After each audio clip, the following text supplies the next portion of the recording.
Thank you. We now turn to topical questions, which is the next item of business, and I go to question 1 from Jim Hume, please. Thank you, Presiding Officer. To ask the Scottish Government what steps it's taking to ensure that NHS accident and emergency units are able to cope with increased demand on their services during the winter. Cabinet Secretary Alec Neil. Presiding Officer, can I first of all wish the Chief Executive, you and all your staff, a Happy New Year for 2013, and to every other member of the Chamber as well. In answer to Jim Hume, NHS Scotland preparing for winter guidance was circulated to NHS Board Chief Executives and partner organisations on the 16th of October 2012. This guidance was developed in consultation with NHS Scotland and focuses on helping NHS boards to make efficient utilisation of capacity and to optimise patient flow from point of admission through to point of discharge. As part of their winter planning arrangements, NHS boards have also been asked to ensure that they have effective preparations and outbreak control measures in place for norovirus and seasonal flu, and to consider resilience and business continuity factors such as mutual aid arrangements relating to staff, vehicles, service support and other resources. NHS boards have been given an extra £3 million to help manage winter pressures and to make sure patients are not delayed in hospital.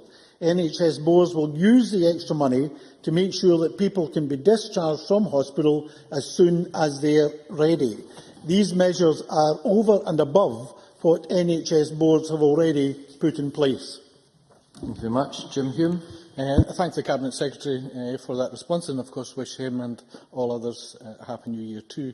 But, however, little over a month since that £3 million in winter surge capacity funding was promised in order to, in the Cabinet Secretary's words, make sure the winter runs smoothly, we're reading alarming reports in the media from consultants that accident and emergency units are so overstretched, some patients are waiting up to 12 hours to be assessed.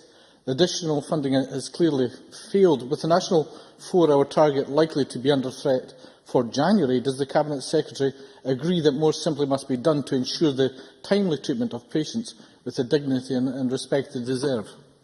Cabinet Secretary. Presiding Officer, as Dr Jason Long, who was quoted in that article, said, the Scottish Government is working and has been working with the College of Emergency Medicine to make sure that any problems are quickly addressed. There is no doubt, as a result of an upturn in seasonal flu, as well as the norovirus incident, there have been knock-on impacts on various aspects of certain hospitals. For example, as we stand today, there are 14 wards closed in 8 hospitals across Scotland because of norovirus. Inevitably, that has some knock-on impact, but we are managing that. We're managing it effectively, and in quite a number of health board areas, additional bed capacity has been brought in to deal with the situation. Thank you. Jim Hume. I thank the Cabinet Secretary for that. But Dr Lang also said that, and I quote, "the capacity isn't there at the moment," unquote. And before the Christmas recess, the publication of the waiting times audits revealed that in certain health boards, a real culture of pressure exists on staff battling to achieve national targets. Despite the additional funding, the constraints on staff are so severe that as few as 62% of patients at some hospitals were treated in 4 hours over the festive period, with some patients being forced to wait almost half a day in a hospital ward before treatment. I think we'd all agree that's unacceptable, and the Cabinet Secretary, I think, must get a tighter grip on the situation and quickly. So why didn't the additional funding have an impact on A&E waiting times? And will the Cabinet Secretary this afternoon confirm that he will host an urgent meeting with his officials and Health Board Chief Executives to ascertain both what solutions are available to him and what additional emergency funding may be available to tackle this crisis? Cabinet Secretary. Presiding Officer, I think we should make a distinction between 2 issues. Number one, our ongoing business in terms of the National Health Service, and secondly, the particular pressures arising over the holiday period. And indeed, if you look at the norovirus bug itself, it unusually started in October this year, which is much earlier than normal. So there is no doubt the National Health Service over recent weeks has been dealing with a very challenging situation because of the combination of the huge incidence of norovirus plus an increased incidence of seasonal flu. For example, if you look at the seasonal flu figures, last year it was something like 9 people per 100,000. This year it's 37 people per 100,000, a quadrupling of the incidence of flu, which the National Health Service is dealing with. So I don't think that we should paint the kind of picture that Mr Hume is trying to paint. I certainly don't recognise the 62% figure in terms of any health board in any hospital in Scotland. Thank you. A supplementary from Aileen MacLeod, please. Thank you, Presiding Officer. Can the Cabinet Secretary tell me how the Government works with NHS boards in monitoring and coordinating responses in order to mitigate the impact of the sort of event such as we saw with the earlier than anticipated spike in the incidence of norovirus and seasonal flu? Cabinet Secretary. Presiding Officer, we are dealing very effectively with the 14 territorial health boards, and of course Health Protection Scotland and the Directors of Public Health are all heavily involved in looking at what we can do to prevent incidents happening and also to make sure that we are prepared in each area. We are also working with GPs throughout Scotland, and indeed we have been in touch with nearly 1,000 GPs across Scotland in recent days so that we have a clear handle on the incidence of norovirus in the community, as well as the likely impact on the acute and secondary sector. As I said also, we're working very closely with the College of Emergency Medicine, both in terms of the short-term challenges as well as the medium-term challenges that face the National Health Service. I should, however, point out, Presiding Officer, there are some measures that people themselves could take. For example, a very high percentage of the admissions to accident and emergency are alcohol-related. And if people took more responsibility for their own behaviour, that would certainly reduce the pressure on A&E departments throughout the country. Thank you. Dr Richard Simpson. Can I just draw attention of the Cabinet Secretary to the fact that in September 2012, that is before the winter season really got underway, only 2 out of 11 mainland health boards met the target of 98%. And since September 2010, the target of 98% has only been met once, on a Scottish average, has only been met once since that time. So when Jim Hume, my colleague, raises the issue of capacity, this is not just about the winter situation, it is not just about norovirus, it is actually about the capacity within the system. So will he join with me, first of all, in paying tribute to accident and emergency staff for the extremely hard work that they are undertaking, endeavouring to meet these targets? But will he also respond to Mr Hume's question, which is, will he urgently now hold a further meeting with the College of Emergency Surgeons in order to try and determine what capacity is necessary in order that this target can be met on a regular basis? Cabinet Secretary. Presiding Officer, first of all, can I say I'm absolutely delighted to join with Dr Richard Simpson in paying tribute, not just to the tremendous work being done in accident and emergency departments, but by many other services throughout the National Health Service, particularly during this challenging period over the festive season. And I myself have visited, for example, NHS 24 on the 2nd of January in Glasgow and saw the tremendous work that they are doing and the huge increase in contacts they had had, particularly as a result of the norovirus and the increase in the incidence of seasonal flu. In terms of the capacity issues, I am working with the College of Emergency Medicine on an ongoing basis. Indeed, we have joint working and joint meetings on a very regular basis to deal with precisely the point about ensuring that we meet the 98% target in relation to 4-hour wait at accident emergencies throughout the whole of Scotland. And we believe we are putting in place the necessary measures to ensure that that is achievable. That's in addition to all the other work that's going on, for example, with the Royal College of Physicians on developing a strategy to eliminate boarding in the National Health Service, which was announced just before Christmas. So there is a great deal of work going on with the medical profession and others, including allied health workers and nurses and midwives, to make sure that we achieve these targets in 2013. Malcolm Chisholm. For many years now, the intention of policy has been to reduce the number of emergency admissions through developing services in the community. Has the government done any assessment of why that has not happened, and are there any plans to ensure that it does happen in the future? Cabinet Secretary. Presiding Officer, until the recent surge, there was a sign of a reduction overall in A&E admissions in particular board areas. But Malcolm Chisholm raises a very fair and valid point. In my own view, is that a high priority must be to tackle the issue of unscheduled admissions, which make up 70% of all admissions into hospital in Scotland. Some of these are preventable, and as I've already mentioned, those involving alcohol are certainly preventable if people engage in responsible behaviour.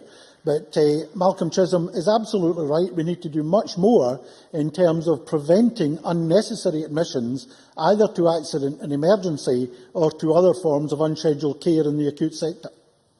Thank you very much. Question 2 now, Alec Johnson. To ask the Scottish Government what assistance it is providing to the victims of recent flooding in Stonehaven and in other areas. Minister Paul Wheelhouse. Firstly, Presiding Officer, can I take this opportunity to express my own and the Scottish Government's sincere sympathies to all those affected by the recent storms and flooding. It's particularly traumatic for this to happen at such a key time of the year. And I would also wish to record my thanks to local authorities, staff and emergency responders who did their best to mitigate the impacts and provide support to those affected.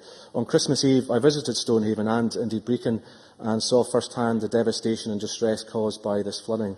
The Scottish Government, and I was able to reiterate this on my visit, has given a strong commitment to work with those local authorities whose communities have been affected to support them in any way we can. Specifically, the Cabinet Secretary for Finance is committed to consider all eligible expenditure under the terms of the Bellwyn scheme when formal claims have been received from the councils. And I heard, in the light of the circumstances in this most recent event, Aberdeenshire Council will revisit the specification for its proposed flood scheme on the Carron. During my visit, I was hugely impressed to see the generosity and community spirit demonstrated by the people of Stonehaven themselves, and the flood victims were also receiving valuable support from the Scottish Flood Forum, which of course receives funding from the Scottish Government. Alec Johnson. I thank the Minister for his reply, and I would like to associate myself with the remarks he made in relation to those who have been heavily involved in the charitable effort, both in kind and in money and time that has been raised. However, my concern is that raising money does take time and need is immediate, and I would ask if the Minister has any provision available to ensure that no one who is in need of direct assistance will have to wait for the money to be raised locally. Minister. Certainly the member is right to indicate that Bellwyn scheme and other forms of funding, including the money that's been raised locally, will take some time to be distributed. And indeed, I'm aware that there is some work going on with the Scottish Flood Forum and the team involved with the Stonehaven Flood Fund to develop legal advice so they understand the parameters under which the donations can be administered to local people. And I think the priority that the SFF have indicated, they would use the fund to dry the properties of those without flood insurance, so that's their immediate priority. I would encourage the member and other members who have a constituent interest, like Nigel Dawn, for example, to encourage the community to apply for crisis loans through the Benefits Agency as well. That's another means by which they can access funds to help with the cost of disasters. Alex Johnson. I thank the Minister for that answer. Moving on, while not forgetting the needs of those who were the victims of the high tide on Saturday the 15th of December, if we look specifically at the incident of the morning of Sunday the 23rd of December, it was almost a carbon copy of one which occurred just over 3 years before. Will the Minister give an undertaking at this stage that he will work closely with local authorities and other interested agencies to ensure that action can be taken on a shorter timescale than the one that appears to be in action at the moment, and if there is a further recurrence of these bad weather conditions, we can avoid the same flooding incident happening for a third time? Minister. I certainly sympathise with the sentiment of what Alex Johnson is saying. Clearly there is an imperative on the part of the local authority under the Flood Risk Management Act to identify a scheme which can be delivered for flood prevention in Stonehaven and to deliver the detail of that to the Scottish Government to consider along with for a joint decision by COSLA and myself as Minister for the administration of that. The problem we have, as I understood it on my visit, and may be subject to revised information that the member may be aware of, but my understanding was that this is a quite different type of flood that happened. The severity was similar, in fact slightly worse than what happened in 2009, but there are circumstances which suggest it was slightly different in its origin compared with the flood in 2009. And I understand the Council are therefore revising their proposals to make sure that they are taking into account exactly what happened in this situation once they have a fuller understanding of how the flood occurred on this occasion, and to make sure that any proposals they do submit to the Government for consideration take account of that and don't miss that opportunity to prevent a similar flood happening in the future. I clearly support what you're saying in terms of, what the member is saying in terms of trying to seek to avoid the community of Stonehaven being affected by floods such as this again. I will do whatever I can to make sure that we are not preventing any fast consideration of the proposals, but we do require, unfortunately, Aberdeenshire Council to come forward with their plans before we can consider them. Constituency Member Nigel Dawn. Presiding Officer, a couple of issues with your indulgence that I would like to pick up on. The first, the Minister will be well aware of the flooding. He did come and see it. Thank you very much for doing so. Quite a number of the houses which were flooded are effectively uninsured because they have become uninsurable. It's not a question of people don't want to, they're not able to get that insurance. Is there anything that the Government can do to help in the future people who simply cannot get commercial insurance in these kind of circumstances, please? Minister.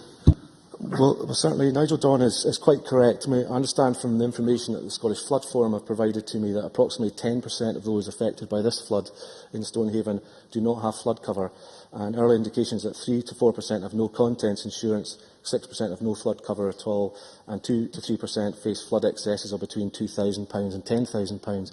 So there are clearly significant issues there to address. In terms of how we can help those individuals, as I was stating earlier, and I have done on previous occasions, I will be meeting the ABI shortly to discuss the requirements in terms of information that can inform the identification of flood premiums and indeed the excesses that are charged to businesses. I think it's important that we make sure that all the available information on what flood defences are planned and what flood defences are available are taken into account when insurers do determine their premiums. But I would hope that we can work with ABI to ensure that those individuals who are suffering in situations like have occurred in Stonehaven have affordable insurance in place.